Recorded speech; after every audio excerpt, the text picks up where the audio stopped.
Hi there guys, Sam here, welcome back to another video. Join me once again in my Mk7 Golf R to talk a little bit around the 4MOTION system, the four-wheel drive system, the all-wheel drive system, the Haldex system in the Golf R, and whether or not it's worth it, whether or not, there's kind of any point of it. And that's over the course of my sort of last 3.5 years and 30,000 miles in the car. So I wanted to talk about that today and go into more detail. So let's get straight into this one. So yes, I hope you're all well and welcome back to another video. And I thought I'd use this opportunity to kind of do a little bit of a summary as we're getting near the end of the year, sort of towards the end of December now. And just to kind of talk to you about my thoughts around the all-wheel drive system. Is it really worth it? Is it really worth it over a GTI? Is it really worth it over any front-wheel drive car or rear-wheel drive car? So I'm going to talk about sort of my negative points towards it, and as well as the positives, and then kind of do a little bit of a wrap-up of my overall thoughts. I'll start with the negatives though, just to get it out of the way. So kind of the first negative that I have to kind of say just around having it and having it for this amount of time is ultimately the system does weigh a lot more than a normal front wheel drive car. I think actually in the Golf R it adds something like 80 to even 100 kilos in weight. Now think about that as being like one and a bit of a normal person. It's quite a heavy weight to consistently carry around all the time wherever you go. And ultimately the downsides of that is it's not as fuel efficient, it's not as agile in the corners, and it's not as fast in a straight line as it could be if it had the less weight. So those are kind of the downsides of of having the system in the first place. And it's kind of the same for any if you want to have your rear wheel drives driven as well as your front wheels driven, there has to be a penalty as a result, and the weight penalty is one of them. And I kind of haven't changed my kind of view that there are some downsides to having more weight.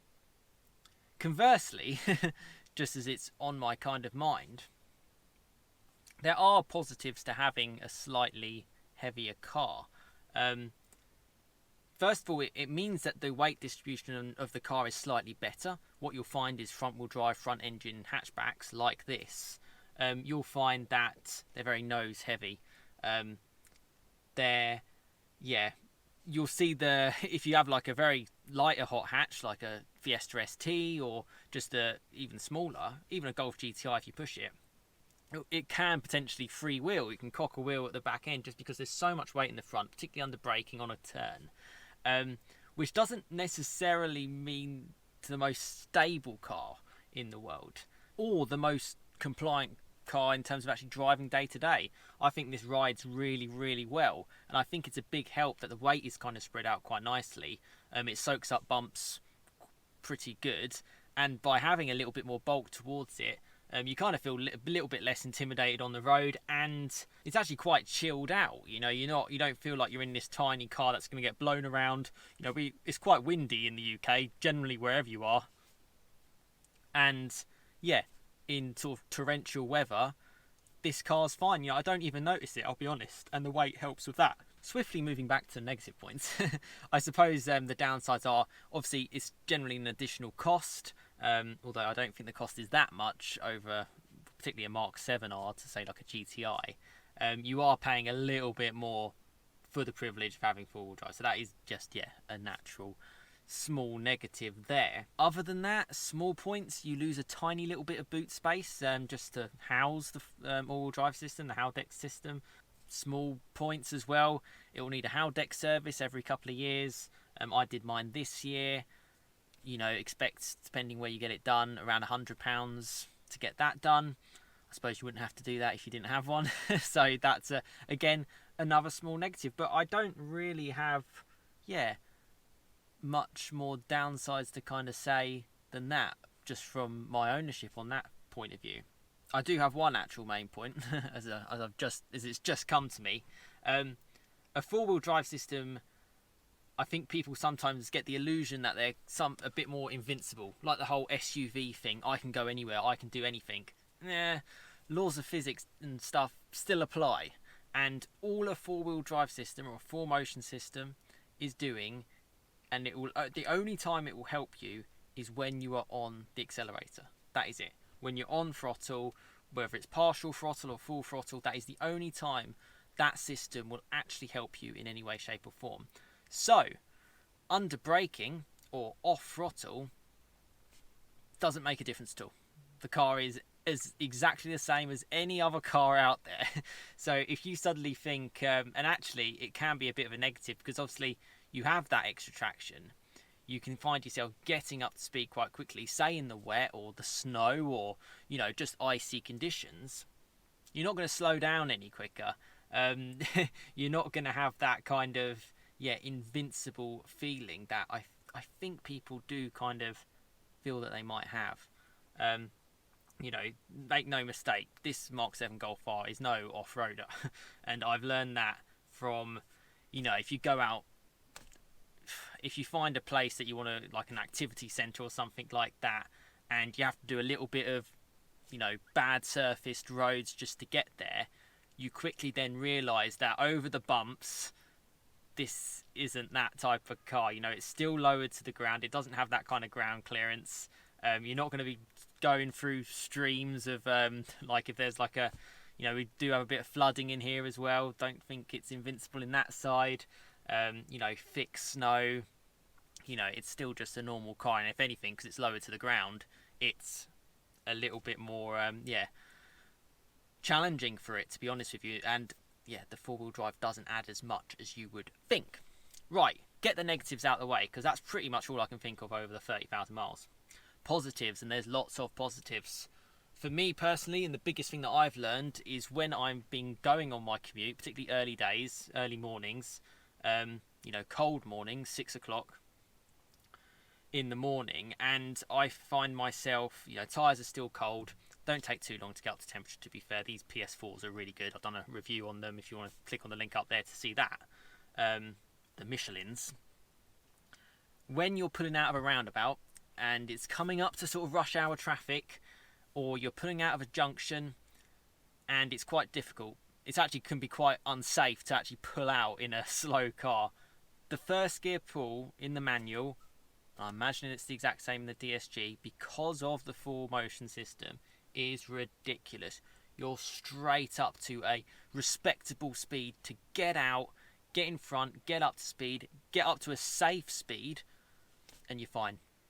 And that is a really big positive, actually, particularly on a day-to-day driving, which again people don't necessarily consider. In fact, I would say that first gear pull is probably the best thing about the whole four-wheel drive system. And I'm imagining for owners as well, with the DSG launch control, that initial push yourself back into your seat is a huge positive. And I think a lot of people who've been passengers in this car have also found that in this car. It comes out of nowhere, it really surprises you, but it can really help you out. The other thing, on the whole adverse conditions kind of thing, this car is very chilled out, particularly even when it's like torrential rain or really snowing even, whatever. You do find this car's very safe and secure. You know, I've had moments where you're on a dual carriageway or a motorway and it's quite dark and you see something quite late and you have to sort of take avoiding action. And if you're on throttle a little bit and you don't have enough time to brake for it, if you turn left and right to avoid whatever you have to avoid, the car is extremely stable, and I imagine a lot more stable than what I mentioned before, say like a front-wheel drive car or even a rear-wheel drive car. They're not as safe. This is a safer car fundamentally, and I've liked that, and I have experienced that as well. Obviously, there's the fun factor.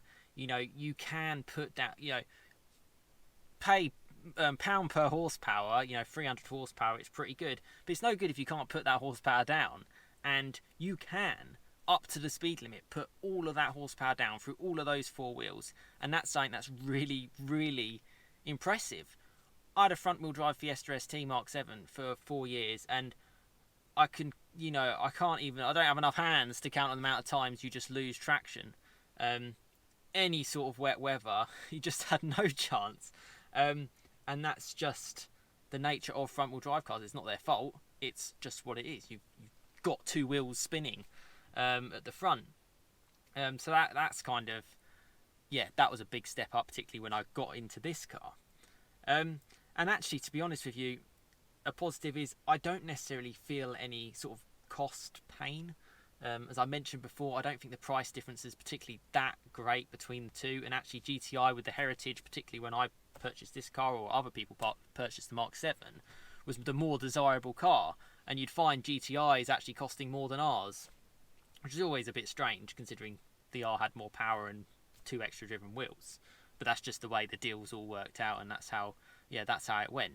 But yeah, in terms of purchase price for going for the 4MOTION system, in terms of any sort of servicing that you have to do the Haldex service, but that's pretty much it. Yeah, that's not exactly like an extravagant cost, and it's not something you have to do every year either. Yeah, if you don't want to. And a big positive as well is tyre wear. Now, a lot of front-wheel drive cars, they burn through those front tyres a lot quicker because they're losing traction, and you end up replacing the front tyres quite often.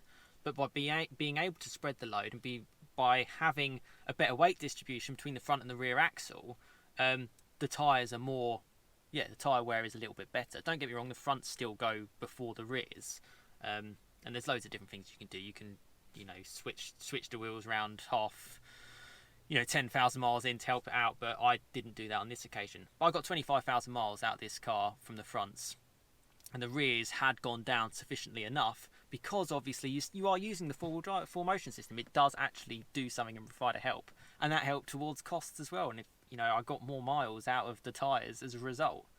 I think another big thing is it's there for you when you need it.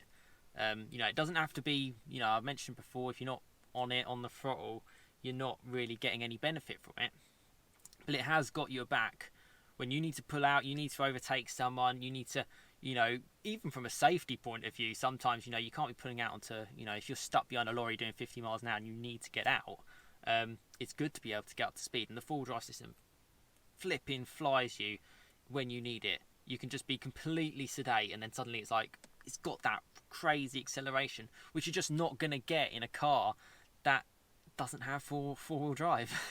So that has always been a big positive. And I certainly, I think if I look back when I was sort of torn between should I have got a GTI, should I have gone for this, I certainly don't have any regrets. I think VW made a top of the tree kind of car in their little class with the Golf R. I think with the extra power and the fact that it can actually use its extra power because of the four-wheel drive is a big positive. It's loads of fun. It's a different type of fun as well. It's a different experience, big time different experience. It gives you that.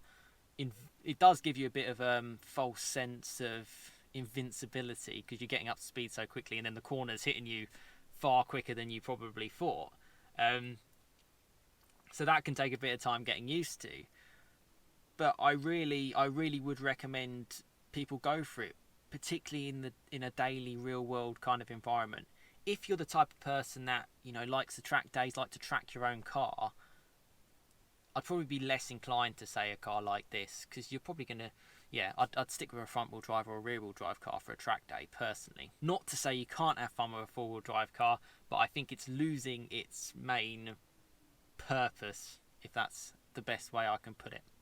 So yeah, there's a little chat, or a fair amount of chat around the 4MOTION system over my experience. I hope it does help you out. I do have a lot of people commenting, and recent people who've recently picked up their Mark 7 Golf R. I think it's an absolute bargain to kind of go for around 20 grand when you look at the double the price for the Mark 8 Golf R, which is not exactly a ginormous step on. So yes, congratulations to those people, and I've really enjoyed interacting with you all about it. And I hope this video just gives you a good overview, helps you out to decide, well, actually 4MOTION is for me. Or you might say, well, actually, Sam, I only plan on doing a couple of thousand miles a year, and I just want to have a bit of fun.